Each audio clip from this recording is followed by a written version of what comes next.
al 31. Y vamos a leer para caer en contexto. Okay. Dice Gálatas 4, 21 al 30. Al 31, decidme los que queréis estar bajo la ley, ¿no habéis oído la ley? Porque está escrito que Abraham tuvo dos hijos, uno de la esclava, el otro de la libre. Pero el de la esclava nació según la carne, mas el de la libre por la promesa. Lo cual es una alegoría, pues estas mujeres son los dos pactos. El uno proviene del monte Sinaí, el cual da hijos para esclavitud. Este es Agar, porque Agar es el monte Sinaí en Arabia y corresponde a la Jerusalén actual. Pues esta, junto con sus hijos, está en esclavitud. Mas la Jerusalén de arriba, la cual es madre de todos nosotros, es libre. Porque está escrito, regocíjate, oh estéril, tú que no das a luz, prorrumpe en júbilo y clama, tú que no tienes dolores de parto, porque más son los hijos de la desolada que de la que tiene marido. Así que, hermanos, nosotros como Isaac somos hijos de la promesa. Ese versículo es uno de los versículos que usted más debiera entenderlo. Y ¿somos hijos de qué? De una promesa. Isaac no tenía opción, tenía que nacer. ¿Por qué? Porque era una promesa. Usted no tenía opción, usted tenía que nacer. Diga gloria a Dios. Porque somos hijos de una promesa. Pero como entonces al que había nacido según la carne perseguía al que había nacido según el Espíritu, así también ahora. Mas ¿qué dice la Escritura? Echa fuera a la esclava y a su hijo, porque no heredará el hijo de la esclava con el hijo de la libre. De manera, hermanos, que no somos hijos de la esclava, sino de la libre. Dice ahí su hoja de estudio. Esta sesión del capítulo 4 nos presenta otra defensa del Evangelio de la Gracia por el apóstol Pablo. En esta ocasión usa la ley para probar que los cristianos no están bajo la ley. Esto lo hace usando la historia que es muy familiar para todos nosotros de Ismael e Isaac. Aunque estos eventos sucedieron en realidad, Pablo los va a usar como una alegoría.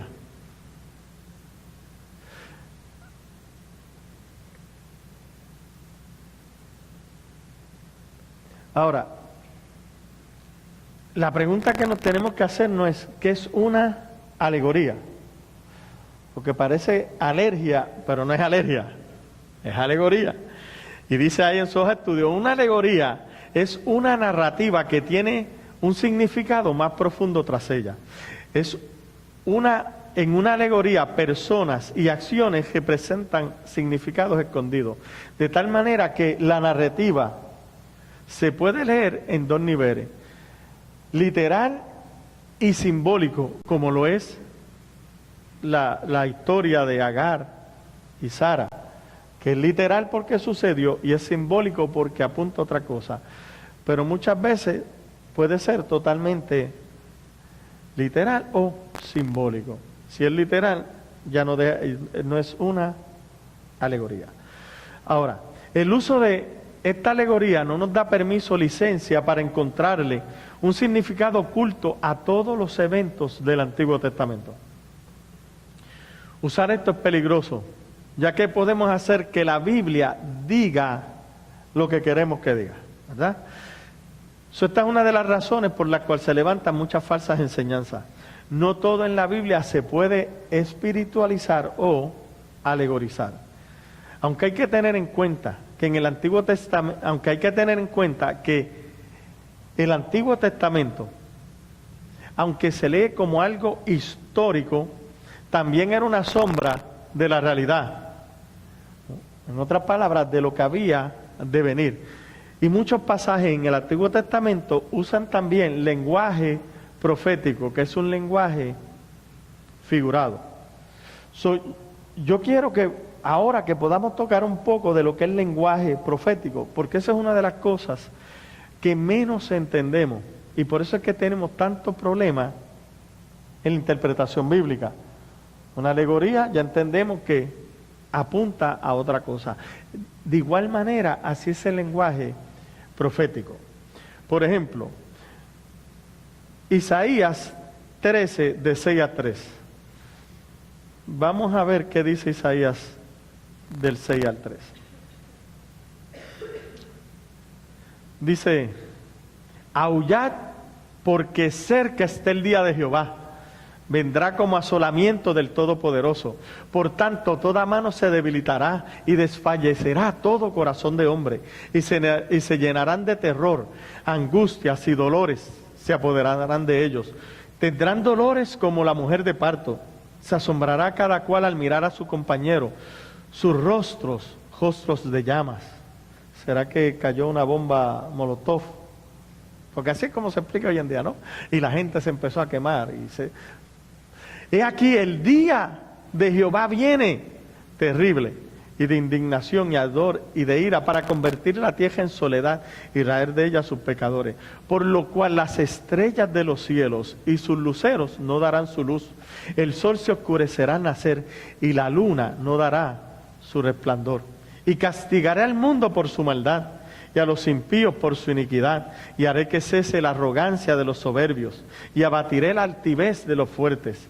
Haré más precioso que el oro fino al varón y más que el oro de Ofir al hombre, porque haré estremecer los cielos y la tierra se moverá de su lugar en la indignación de Jehová de los ejércitos y en el día del ardor de su ira. Yo leí esto y yo quiero que usted ahora me mire, porque esto es importante. Cuando usted oye eso, ¿en qué usted piensa?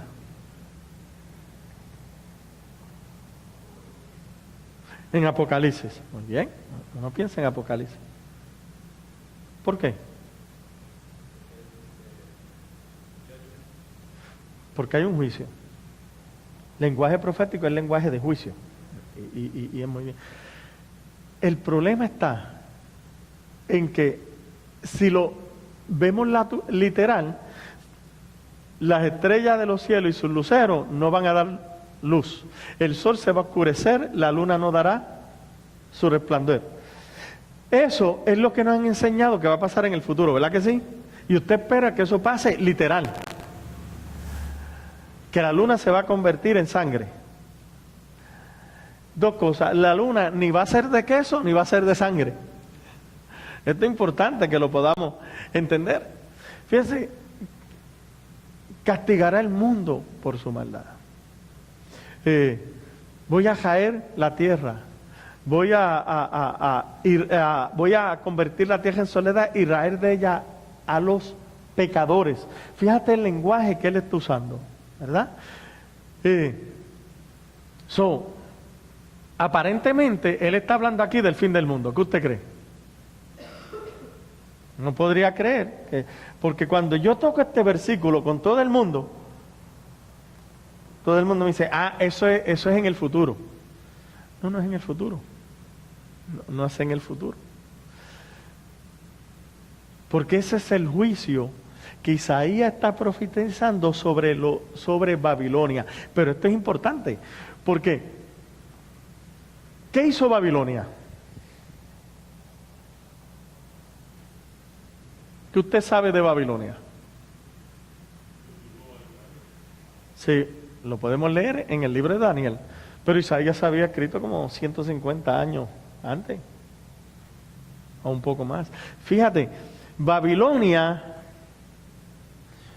Dios la usa, son los babilónicos, son sus siervos, para castigar a los pecadores que era Israel. Pero aunque lo va a usar 150 años de que eso pase, está diciendo ya también otra profecía. Pero yo voy a destruir a Babilonia. Y cuando yo la destruye, esto es lo que va a pasar. La luna se va a oscurecer. El sol no dará su luz. La tierra se va a estremecer. Pregunta, ¿qué pasaría científicamente si la tierra se sale de su lugar? ¿Ah? Nos morimos. Nos morimos. La pregunta es, ¿miente la Biblia? La gente te va a decir esto. No, no miente. Lo que pasa es que no ha pasado, pero va a pasar. Por eso es que usted tiene que entender esto. No, eso ya pasó. Ese juicio vino sobre Babilonia. Pastor, ¿y qué pasó con la luna? ¿Qué pasó con las estrellas? ¿Qué pasó? Lo vamos a ver. Ahora, fíjate que esto es importante porque cuando vemos el versículo, déjame buscarlo por aquí.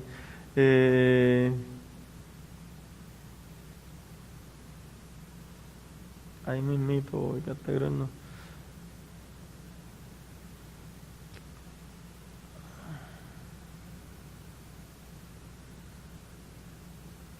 De hecho, cuando vamos a profesar, y está antes, el versículo 3 dice, yo mandé a mis consagrados, llamé a mis valientes para mi ira, los que se alegran con mi gloria. ¿Y tú sabes a quién iba a enviar Dios? Usted mira eso y dice, muchachos, todos son cristianos, o esto es Israel, o esto es... Dios le llama así a los medos, a los medos persas, que son los que van a destruir a Babilonia. Y Dios le va a llamar, mira cómo se dice, estruendo de multitud en los montes, de mucho pueblo, estruendo de ruido de reino, de naciones reunidas, Jehová de los ejércitos pasa revista a las tropas para la batalla, vienen de lejana tierra, de los prosteros de los cielos, Jehová y los instrumentos de su ira para destruir toda la tierra. Los medos son los siervos de Dios. Ahora, ¿por qué Dios le llama siervo?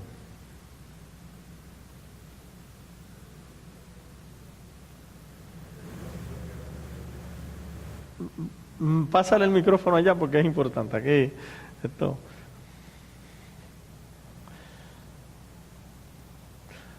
Por eso es que dije que nos íbamos a tardar un poco, porque para mí esta introducción es importante para entender muchas cosas. ¿Por qué fue? Porque en Isaías dice que Ciro era su siervo. Ok, es interesante. Fíjate que aún a Ciro, que era de los medos, Dios lo llama su siervo. Oiga bien, y no es Trump. Déjese de esa tontería. Trump no es el Ciro moderno, no, eso es totalmente mentira. Fíjate que Ciro no es israelita, no, y Dios lo... ¿Por qué entonces llama a los medos y a Ciro su siervo?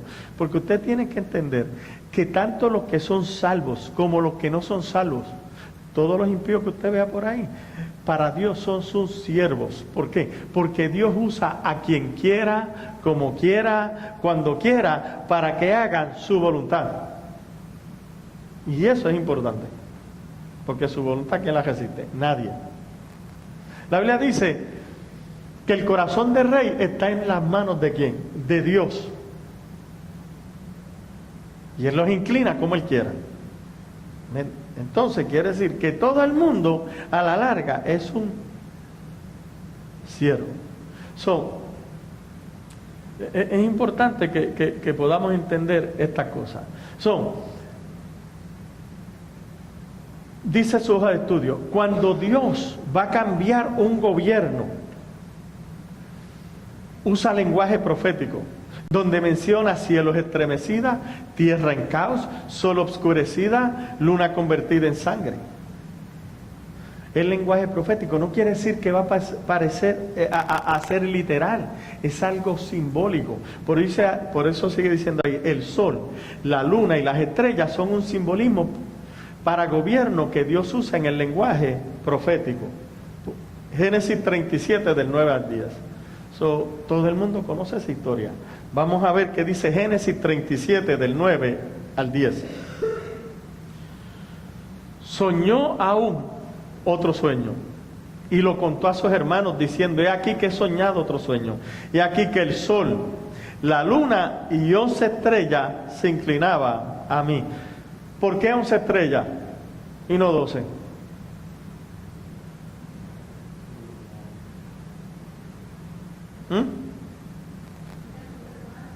¿Perdón? Eran sus hermanos. Jacob tenía 12 hijos, de donde salen las 12 tribus. Y uno de ellos están diciendo las 11 estrellas, porque él era las 12. Y lo contó a su padre y a sus hermanos. Y su padre le reprendió y le dijo: ¿qué sueño es este que soñaste? ¿Acaso vendremos yo y tu madre y tus hermanos a postrarnos en la tierra ante ti? Fíjate qué interesante.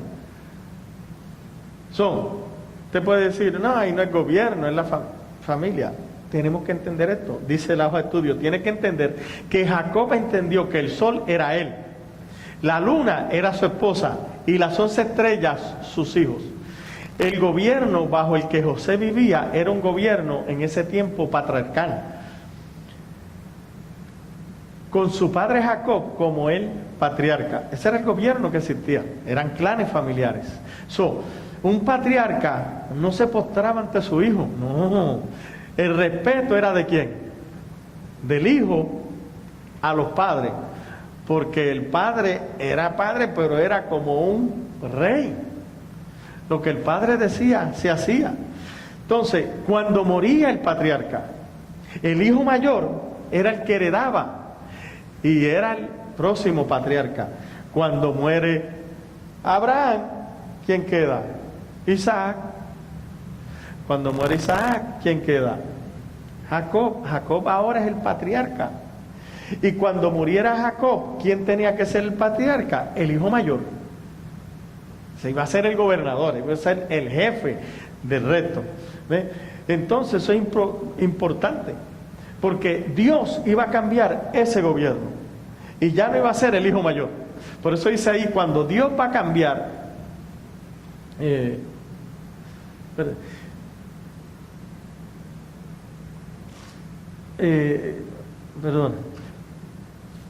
cuando moría el patriarca, el hijo mayor heredaba y se convertía en el patriarca. Pero correctamente venía un cambio de gobierno, donde no era el hijo mayor el que iba a gobernar, sino que José iba a señorear y tener poder sobre el sol, la luna y las estrellas. ¿Te ve? Pregunta, fíjese que usted, cuando lee el sol, la luna y las estrellas, que se van a postrar, ¿cuántos de ustedes piensan, oh no, eso no ha pasado, eso va a ser en el futuro? ¿Cuántos de ustedes piensan eso? Usted me miraría como, pastor está loco, ¿qué estupidez es esa? Más sin embargo, cuando le decimos que se va a convertir en sangre, cuando, la Biblia lo dice y está claro. Bueno, está claro que el sol, la luna y las estrellas se van a postrar. Está claro, pero eso no pasa, porque es simbólico. Eso es importante que podamos entender eso. Ahora, había un cambio de gobierno, donde José iba ahora a gobernar. Sol, luna y estrella, el gobierno patriarcal de ese tiempo se iba a someter a él. Bueno, ¿qué tanto iba a gobernar José? Pregunta, ¿qué tanto poder iba a tener José sobre su padre y sobre sus hermanos? ¿Qué usted cree? José iba a ser rey sobre ellos. Y yo sé, usted dirá, el que era rey era Faraón. Tiene que entender algo. Faraón era rey sobre todo. Y Faraón puso a José como segundo de Faraón. Para todo el que estaba bajo Faraón, también José era rey. Era el que mandaba. Y José tenía potestad sobre la vida de su papá, sobre la vida de sus hermanos. Cuando se encontraron, pregunta, los hermanos con José, y no lo reconocieron, y después lo reconocieron, ¿cómo usted cree que estaban? Vamos a ser honestos, ¿usted cree que estaban alegres de encontrar a su hermano? Porque había cambiado el gobierno y el poder lo tenía José, y José podía acusarlos y apresarlos, tomarlo como esclavo, podía venderlo y podía matarlos. Cambia el gobierno. Entonces esto es importante que lo podamos entender.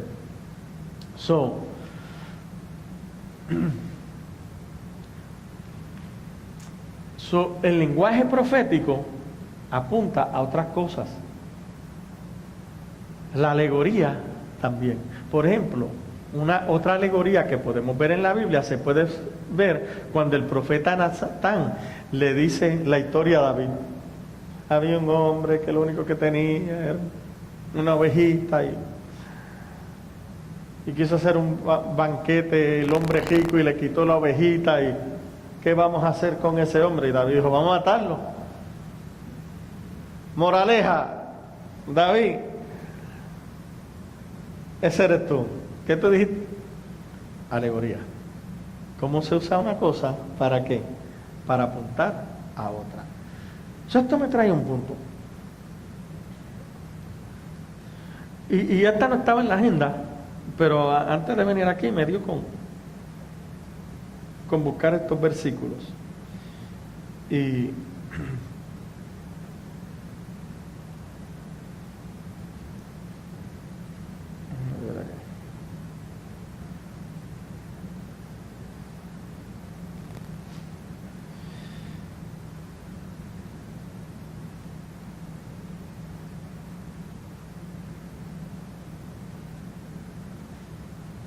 en Apocalipsis 6,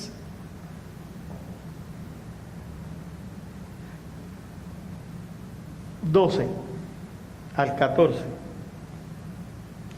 Dice, mire cuando se abrió el sexto sello y aquí hubo un gran terremoto y el sol se puso negro como de tela de silicio, la luna se volvió toda como sangre, las estrellas del cielo cayeron sobre la tierra como la higuera deja caer sus higos cuando es sacudido por un fuerte viento, el cielo se desvaneció como un pergamino que se enrolla y todo monte y toda isla se removió de su lugar.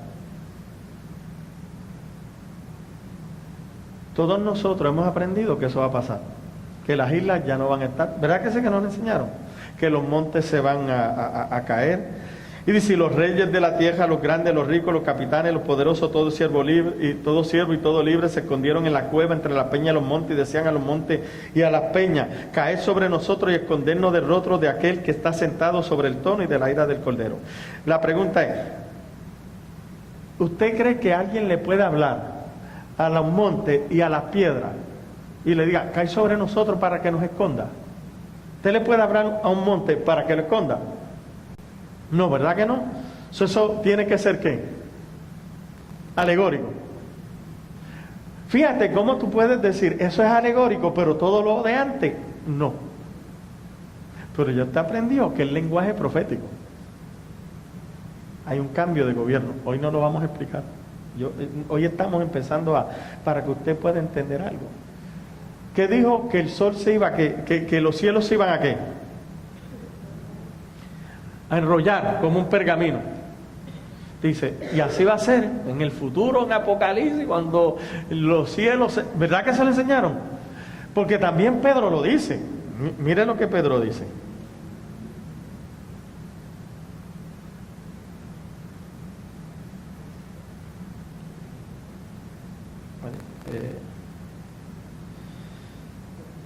Segunda de Pedro 3. Mire cómo dice, lo voy a buscar ahora. Comenzando en el versículo 10. Pero el día del Señor vendrá como ladrón en la noche, en el cual los cielos pasarán con gran estruendo y los elementos ardiendo serán deshechos y la tierra y las obras que en ella hay serán quemadas. Puesto que todas estas cosas han de ser deshechas, ¿cómo debéis vosotros andar en santa y piadosa manera de vivir? Esperando y apresurándoos para la venida del día de Dios, en el cual los cielos encendiéndose serán deshechos y los elementos siendo quemados se fundirán. A mí me enseñaron que eso iba a pasar. La pregunta es, ¿va a pasar? ¿O el lenguaje profético? Lenguaje profético. Que los cielos no se van a prender en fuego. Eso habla de purificación. Purificación. Fíjate que la Biblia aún habla de nosotros que vamos a ser purificados aún como por fuego.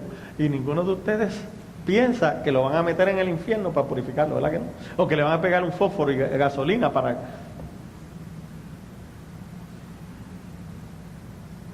De hecho, ¿a quién se le llama fuego en la Biblia? Muchas veces.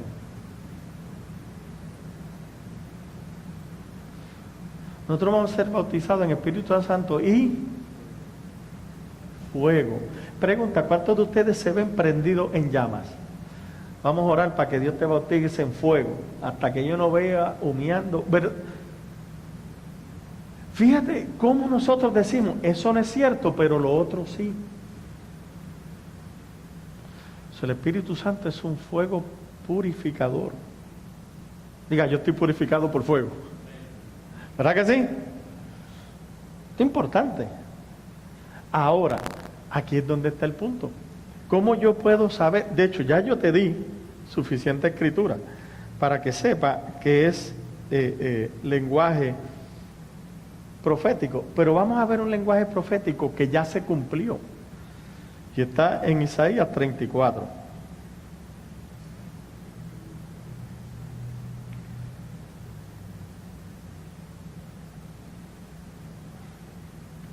Mira cómo dice, comenzando en el versículo 2 y el 5, al 5. Porque Jehová está irado contra las naciones, indignado contra todo el ejército de ellas. Las destruirá y las entregará al matadero. Y los muertos de ellas serán ajojados y de sus cadáveres se levantará el hedor. Y los montes se disolverán por la sangre de ellos. ¿Pueden los montes disolverse porque hay sangre? ¿O porque hay agua? ¿Porque hay líquido? Porque no. Usted no lo cree. Pero después...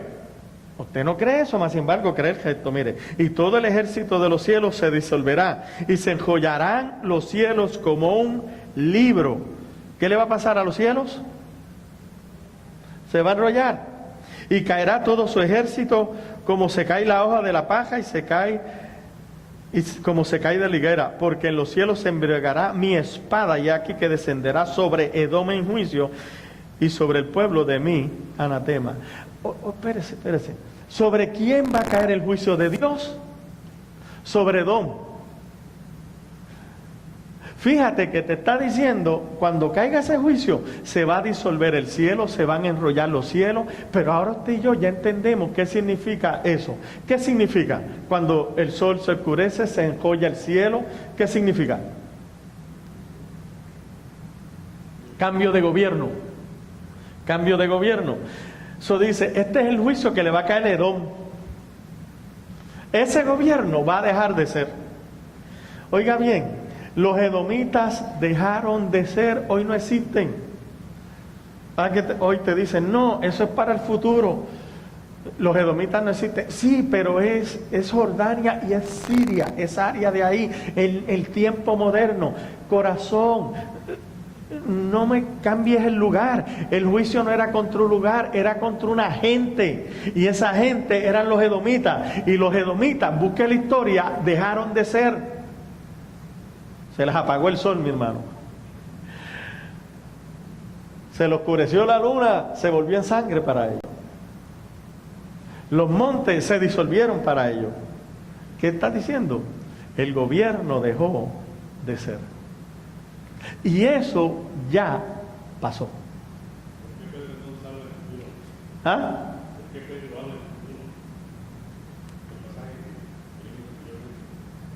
¿Por qué Pedro habla del futuro? Bien rápido. Pedro habla que los cielos van a pasar y que...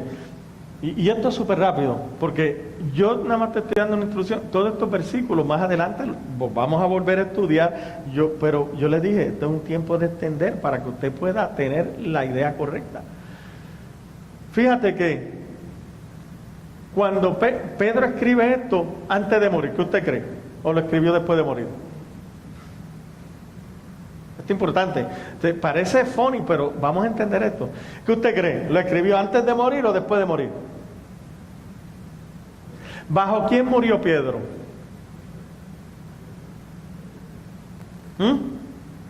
Bajo Nerón.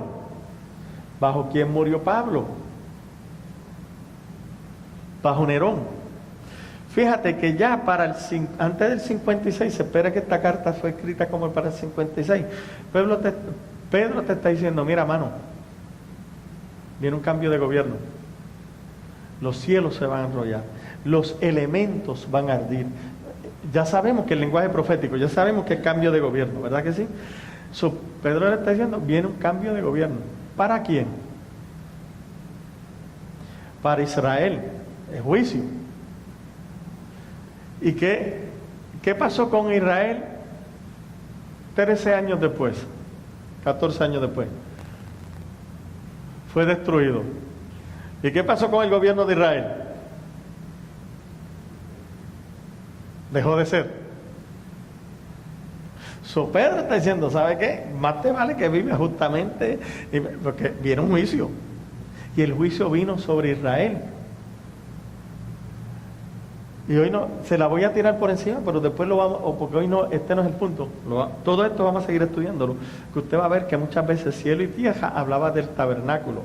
Porque para el judío, el tabernáculo era donde se unía el cielo y la tierra. Dios con el hombre. Por eso es que Cristo dijo, los cielos y la tierra pasarán, mas mi palabra no pasará. Nosotros diciendo, no se ha cumplido, pero eso va a pasar otra vez. ¿En cuándo? En el futuro, porque los cielos y la tierra, los cielos y la tierra pasaron. Y tenemos cielos y tierra nueva. Porque ese gobierno pasó para dar a otro gobierno que tenía otro templo. ¿Quién es ese gobierno? Daniel dice, y en los tiempos de esos reyes se va a levantar un gobierno o un reino, y ese reino no tendrá fin. Y ese reino que se va a levantar tiene un templo. Diga, yo soy parte de ese reino y somos el templo. Amén. Donde se hacen sacrificios. ¿Qué tipo de sacrificio? De alabanza, de adoración. Y son sacrificios, porque ¿sabe qué sacrificio, hermano? Pasa la gente para adorar, para alegrarse, para... Sacrifíquese, por favor. Tomé tiempo de más, pero tenía que hacer. Por eso le digo, nada más le di 3 horas, porque no sé si vamos a... Porque no tengo prisa. Esto es importante que usted lo entienda. Pregunta, ¿tiene duda? ¿Está claro? Pero todos los versículos que te he leído, siempre la gente dice es para el futuro. Y le diga, ¿por qué? Porque no ha pasado y porque no lo hemos visto. ¿Quieren? Aquí entre nosotros, ain't happening. It happened, ya pasó. Por eso es que para mí la Biblia es real, porque se ha cumplido, como dice. Para que tenga una idea de la importancia de entender la Biblia de esta manera. Yo tengo un amigo que mucha gente me decía, brother, no sea amigo de esa persona. Tipo es malo con los cristianos. Tipo se mofa de los cristianos. Pero yo era amigo de él y nos pasaba. Y tengo un amigo que me dijo, brother, yo fui amigo de él, pero acuérdate que un día te va a agarrar y te va a fastidiar, porque él le gusta hablar mucho de Biblia y sabe mucho de Biblia, para fastidiar a los cristianos. Y dije, no hay problema. Y llegó el día que me empezó con la Biblia para golpearme. Y cada vez que me decía un versículo, a ver, ¿qué significa esto? Y yo le explicaba, se enojaba. Decía, no. Si todos los cristianos me dicen esto. Claro, él quería que yo le dijera eso, ¿para qué? Ya tenía la contestación. Y decía, ¿quiénes te dicen eso? ¿Están confundidos? Pues no, esto es lo que significa. Y volvía al otro día, no, porque fíjate que la Biblia dice esto, no, está loco, no es así porque, de hecho, ¿para ti qué significa? Bueno, eso que tú piensas no es, mira, significa esto. Otra vez desarmado porque ya tenía todo su argumento. ¿Sabe cómo terminó diciéndome? Era americano. You're my pastor. Yo no tenía pastor hasta ahora. You're my pastor. No creía en la luz eléctrica, pero yo era su pastor. Y la gente me decía, yo no sé cómo, brother, tú has hecho un cambio en esa persona por una razón. La mayoría de la gente no entiende el lenguaje profético. Siempre están diciendo que va a pasar, que va a pasar. Y las cosas pasaron en el 70, en el 80, en el 90, en el 2000, ahora, y no pasan. Increíble. Pero cuando yo explico, no, esto pasó como la Biblia dice, wow, la cosa cambia. La cosa cambia.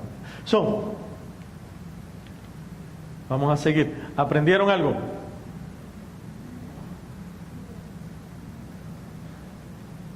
Importante.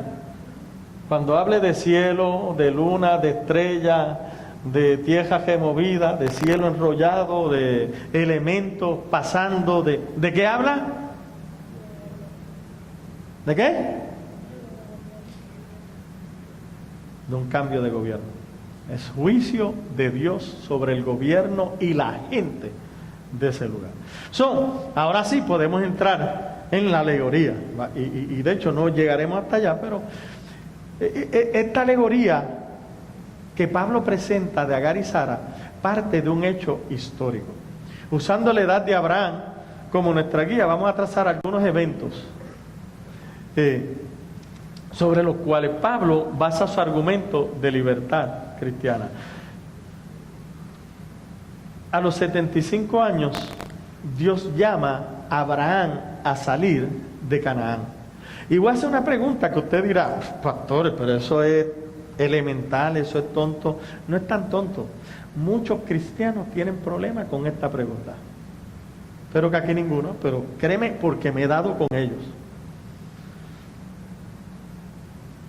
Dios llamó a Abraham a salir de Canaán porque Abraham era judío. ¿Cuántos saben que Abraham era judío?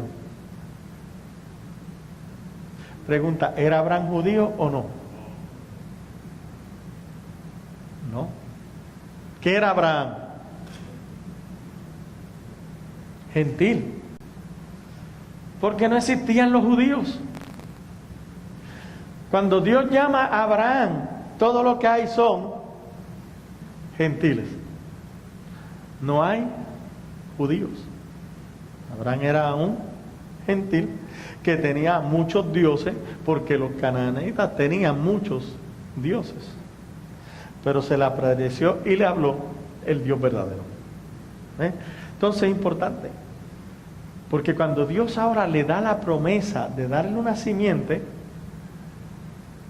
le dijo, como señal, tú y tus hijos y toda tu descendencia se van a circuncidar.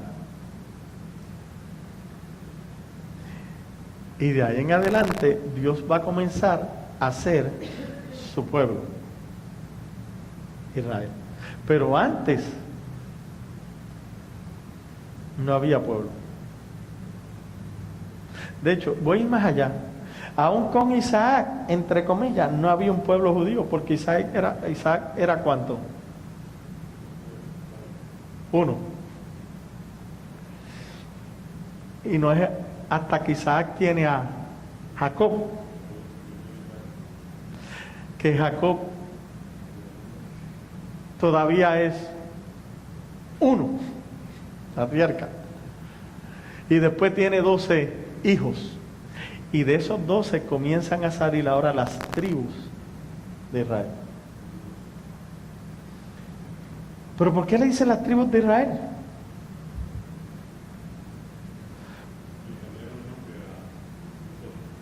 Importante.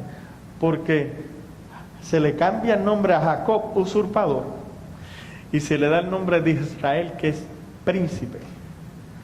Y de ahí sus hijos comienzan a salir, las tribus de Israel, las tribus del príncipe. Es importante que podamos entender eso. Dios llamó a Abraham a salir de Canaán. Dios le promete a Abraham muchos descendientes. Pero a la larga, la promesa era para un descendiente y una simiente. Pero eso no vamos a hablar ahora. Sara y Abraham, ambos anhelaban tener hijos. Querían tener hijos. El problema era que Sara era estéril. Y Dios esperó a que los dos estuvieran casi muertos para darle un hijo. Esto es interesante. Porque si yo le iba a dar un hijo, yo hubiese querido dárselo joven, para que juegue con él, para que lo instruya, para que lo vea crecer, ¿verdad que sí? Mas sin embargo, increíble, Dios espera que esté casi muerto. La pregunta es ¿por qué? Porque Dios quería demostrar que esto no era obra de hombre, sino que esto venía por una promesa de Dios, algo sobrenatural y no algo natural. ¿Por qué digo sobrenatural? Porque Dios le iba a dar fuerza cuando no tuviera fuerza. Dios le iba a dar deseo cuando ya la mujer no tenía deseo para el hombre, ni el hombre tenía deseo para la mujer. En otras palabras, lo que Dios iba a hacer era una obra de gracia. Y esto es importante. Ahora, dice ahí Romanos 4 del 16 al 25, pero yo solamente quiero leer del 18 al 21. Porque fíjate lo que dice la Biblia, porque tenemos que entender que Abraham ya no podía, no había una remota casualidad de que él o Sara pudiesen, aunque ya Sara era estéril. Pero mira cómo dice, versículo 18, Romanos 4, 18. Él creyó en esperanza contra esperanza, para llegar a ser padre de muchas gentes, conforme a lo que se había dicho, así será tu descendencia. Y no se debilitó en la fe al considerar su cuerpo, que éste estaba ya como muerto, siendo de casi 100 años, o la esterilidad de la matriz de Sara. Tampoco dudó por incredulidad de la promesa de Dios, sino que se fortaleció en fe, dando gloria a Dios, plenamente convencido. Eso es importante. ¿Cómo yo sé que tengo fe? Y mi fe es verdadera cuando yo estoy como plenamente convencido. Cuando usted está plenamente convencido, no hay qué. No hay duda. Importante, plenamente convencido de que era también poderoso para hacer todo lo que había prometido, por lo cual también le fue su fe le fue contada por justicia. Ahora esto es importante, porque Abraham, que se le llama el padre de la fe, ¿por qué? Porque él cree en esperanza contra esperanza. Y esto es importante que lo entendamos, esperanza contra esperanza. ¿Cuál era la esperanza que él tenía que creer contra esa esperanza? Número uno, la de su cuerpo, de casi 100 años. La esperanza era de que él no podía funcionar. La esperanza era que menos Sara, que la Biblia dice que le había pasado la costumbre de las mujeres, más que era estéril. ¿Cuál es la esperanza? No voy a tener hijos. ¿Cuál es la esperanza? Ya me estoy muriendo, mi hermano. Yo me imagino a Abraham con un bastón, no había sillas como esta. Sara con el bastoncito. ¿Está entendiendo? Esto es importante, porque yo no sé cómo usted ve su futuro. Que quizás usted mira que su futuro no es prometedor. Quizás usted lo que está mirando es que todo va de mal en peor. Pero nosotros leímos un versículo ahí que dice que nosotros como Isaac somos hijos de ¿qué? ¿De qué? De la promesa. Usted no es cualquier cosa. Yo no sé cómo usted ve su futuro, pero porque somos hijos de la promesa. E hijos del padre Abraham, que se le hizo una promesa y que yo en esperanza contra esperanza. Usted también puede creer en esperanza contra esperanza. Eso es sumamente importante. Oiga bien, la esperanza de muchos americanos es que los deporten. Hay que creer en esperanza contra esperanza. La esperanza de ellos es que me deporten, pero la esperanza mía es que me hagan ciudadano. ¿Verdad que sí? Dale gloria a Dios. Esto es importante que lo podamos entender. Mire, mi hermano, la esperanza de mucha gente es que esto que está aquí se cierre. Que no hablemos del evangelio de la gracia. Que no hablemos del evangelio dispensacional americano y racista muchas veces. Pues la gente dice, no, que está en apostasía, mejor que se cierre. No, ¿sabe qué? Yo creo en esperanza contra esperanza. Y mi esperanza es que esta palabra va a llegar a multitudes y la tierra será llena del conocimiento de Jehová.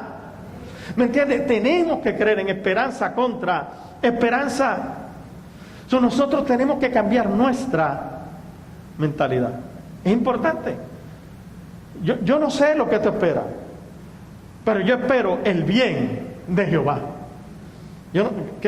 Dile al que está a tu lado, yo no sé qué te espera, pero yo espero el bien de Jehová. Eso es importante. Yo espero el bien de Jehová. Mi hermano, hay que aprender a confesar la palabra, hay que creer en la palabra. Por eso es que decía de Abraham que estaba plenamente convencido. Y yo estoy convencido que yo voy a ver el bien de Jehová. ¿Sabe cómo David lo dijo? Yo hubiese desfallecido si no creyere que vería la bondad de Jehová en la tierra de los vivientes. En otras palabras, no cuando me muera, ahora que estoy vivo. Yo no sé, para darle un gloria a Dios. Yo le dije, no, vamos a salir, tenemos que motivarnos. Eso es sumamente importante. Así que Dios llama a Abraham a los 75 años a salir de su tierra y su parentela y le da una promesa. ¿Cuál es el problema? Ya han pasado 10 años desde que Dios le da la promesa y no ha pasado nada. Ahora tiene 85 años. Y cuando no pasa nada, ¿qué es lo primero que usted le da? ¿Perdón? Frustración. ¿Y sabe por qué viene la frustración? Por la impaciencia. Y ahí está Sara. ¿Cómo es Abraham? Que te dieron una palabra. Sara ahora está impaciente. Tanto así que le sugiere a Abraham que tenga un hijo de Agar. Ahora, esto era un acto legal en esa sociedad. Pero ahí hay una pregunta que tenemos que entender. Dice ahí, ahora, este acto era legal en esa sociedad, pero ¿era o no la voluntad de Dios? ¿Qué usted cree?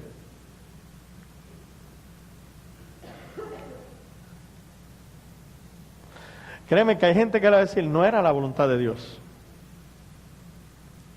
Lo hizo en desobediencia. Fue impaciente y no esperó la promesa. ¿Verdad que sí? Bueno, oiga bien, aparentemente es una obra de la carne que no es la voluntad de Dios. Pero tiene que entender algo. Tenemos palabras para entender esto. Por ejemplo, Sansón. Sansón era nazareo, no nazareno. Nazareo.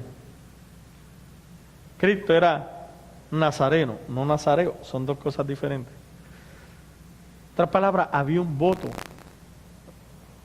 de santidad. En otras palabras, de apartamiento. Donde no iba a pasar navaja sobre su cabeza, no iba a beber del fruto de la vid, no podía beber alcohol, sidra de la uva, nada de esto. Mas sin embargo, se fija no en mujeres del pueblo de Israel, cuando Dios no quería que hubiese yugo desigual, y ahora se fija en las mujeres de los filisteos. Desobediencia. Hay un problemita con esa desobediencia. La Biblia dice claramente, y Dios estaba en eso. ¡Auch! Ese tema se llama providencia y lo vamos a tocar este año. Te va a aprender de todo eso. Porque si yo le digo providencia, pregúntale a la gente no sabe que la gente cree que es provisión. Provisión es un elemento de la providencia. La providencia es mucho más allá, pero eso es otro tema. Eso vamos a hablar en el futuro. Ahora, el punto es que en medio de eso Dios estaba. Con respecto a Abraham, aunque parece una desobediencia, era parte de la voluntad de Dios. ¿Por qué? Porque iba a Dios usar estas dos mujeres para enseñarnos en el futuro esta alegoría. Y si no hubiesen venido, no hubiese alegoría. Interesante. Dios iba a usar esas mujeres para representarnos una verdad espiritual. Y eso es importante. Entonces, esto no fue casualidad, fue un plan divino. Por lo tanto, Abraham cede y se acuesta con Agar, 85 años de edad. A los 86 años, Agar queda embarazada. Ya está y da luz. Ahora Sara se pone celosa. Pregunta, ¿quién fue la que sugirió? Sara. Dicen por ahí, ¿y quién entiende a las mujeres? No, eso no. Quite eso no. Y es tanto, parece lo que está fastidiando Sara y cómo está maltratando a Agar, que ahora Agar huye de la casa. Y esto es importante, porque tiene que entender algo. Huye de la casa y Dios se le aparece en el camino. Y ahora Dios le va a prometer cuidarla a ella y al hijo. Y le dice, y de hecho, ese niño que va a nacer, no te vayas, no te vayas, todavía. Porque ese niño que va a nacer, tú lo vas a llamar Ismael. Que significa Dios ha oído tu aflicción. Y esto es importante que lo podamos entender. Porque muchos de nosotros a veces estamos huyendo de nuestros fracasos, huyendo de nuestros errores, huyendo. ¿Y por qué huimos? Porque la gente nos señala, porque la gente habla a nosotros, porque la gente es como Sara, ahí está fastidiando y fastidiando, y nosotros estamos huyendo. Pero ¿sabe qué dice la Biblia? Clama a mí y yo te responderé. En otras palabras, eso de lo que tú estás oyendo, ese problema y esa situación, ponle por nombre Ismael, porque Dios ha oído tu aflicción. Eso es importante. Cuando tú crees que eres rechazado, dije Ismael, Dios ha oído mi aflicción. ¿Por qué? Porque Dios es el Dios que no te rechaza. El Dios que te oye cuando estás en aflicción. El Dios que te oye cuando todo te sale mal. El Dios que te oye cuando todos te abandonan. Él te oye. Por eso dice que Él no te deja ni te desampara. Porque Él prometió estar con nosotros hasta el final. Así que no importa dónde tú vayas, Él está contigo. Es el Dios que te oye en medio de tu aflicción. Y si deportaran a alguien, créeme que sería una gran aflicción, pero usted tiene que decir, ¿sabe qué? Tú eres el Dios que me oye en medio de mi aflicción. Y si donde quiera que me vayan, yo sé que tú vas a estar conmigo, porque el Dios que yo le sirvo no es el Dios que está en América, el Dios que yo le sirvo es el Dios que vive y reina en mi corazón. ¿Está entendiendo? Dios se mete en nuestras situaciones, aun cuando hayan sido errores. Por eso la Biblia dice, mi hermano, mire cómo José lo dice. Ustedes, se le dijo a su hermano, tramaron mal contra mí, pero Dios lo tornó a bien. Dios es el Dios que puede tornar lo malo en algo bueno. Y esto es importante que lo entendamos, importantísimo. Porque la Biblia dice que todas las cosas obran para bien. La pregunta es, ¿qué son todas? ¿Las buenas? Todas. Las buenas, las malas, aún en mis errores y en mis pecados, Dios va a sacar algo. No quiere decir, no te estoy diciendo, vete a pecar porque va a obrar para bien. Ese no es el punto. No, ese no es el punto.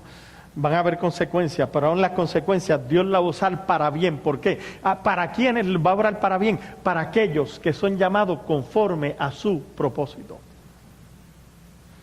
Y mientras la gente decía que ese hijo, Ismael, era hijo de la carne y era hijo de desobediencia, Dios le dijo, tranquilo mijo, mira, Agar, de ese niño yo voy a hacer naciones.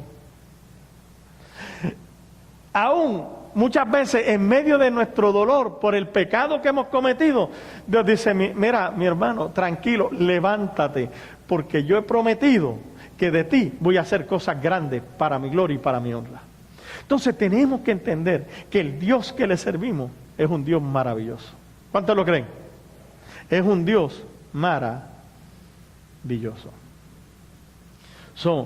Es importante. Porque Ismael, oiga bien, no es el niño de la promesa. No es. Vino por la carne. Por eso vinieron consecuencias. Pero Dios es el Dios que se mete en tus problemas.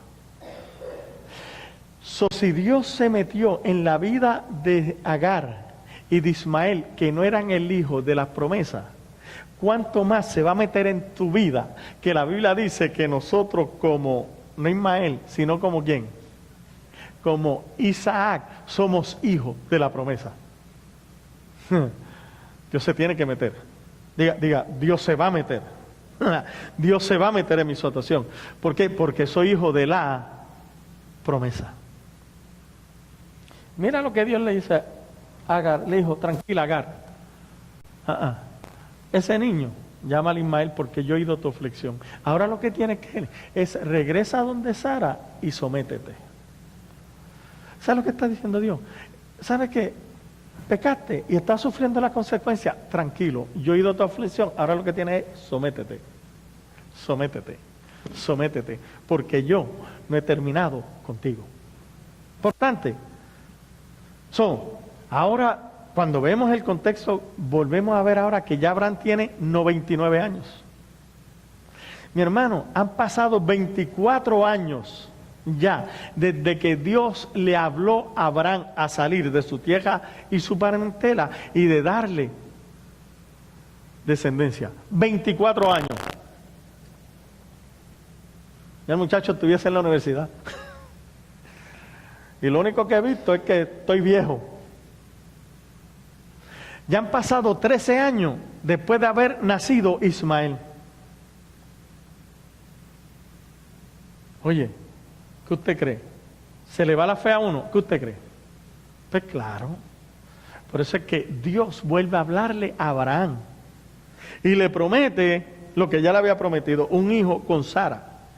Y le dijo, y lo vas a llamar Isaac, que significa risa. Aquí es que voy a terminar con esta porción, porque ahora sí mire la hora, a veces no mire. ¿Qué significa Ismael? Dios ha oído tu aflicción. ¿Qué significa Isaac? Risa. La pregunta es, ¿por qué Dios dijo, tu hijo se llamará Risa? ¿Será porque iba a ser un cómico? Mano, va a tener un show, mano, que va a hacer la gente reír. ¿Qué usted cree? No. Muchas personas dicen que fue porque Sara se rió. Y es cierto, Sara se rió. Génesis 18:12 dice, al 15, se rió pues Sara entre sí, diciendo, después que he envejecido tendré deleite, siendo también mi señor ya viejo. Te está diciendo que ya no podía, ¿verdad que sí? Se ríe cualquiera. No, yo no he estado con el viejito hace años, ahora tú me dices ese chiste. A mí se me olvidó que es eso. Entonces Jehová dijo a Abraham, ¿por qué se ha reído Sara? Diciendo, ¿será cierto que dar a luz siendo ya vieja? ¿Hay para Dios alguna cosa difícil? Al tiempo señalado volverá a ti y en el tiempo de la vida Sara tendrá un hijo. Entonces Sara negó, como hacemos todos nosotros, diciendo, no me reí porque tuvo miedo. Y él dijo, no es así, sino que te has reído. Uno podría creer que como Sara se rió, Dios llamó a Abraham a risa. No. Porque usted sabe qué. Cuando usted mira ahí, ¿qué usted cree? ¿Sara tiene incredulidad? ¿Qué usted cree? Este es el final, coopérenme en este final, vamos a terminar aquí todo. Sí. Well, antes que Sara se riera, Abraham también se había reído. Un capítulo antes, mire lo que dice Génesis 17:15. En adelante. Dijo también Dios a Abraham, a Sarai tu mujer no la llamarás Sarai, mas Sara será su nombre, y la bendeciré, y también te daré de ella hijo, sí, la bendeciré, y vendrá ella a ser madre de naciones, reyes de pueblos vendrán de ellas.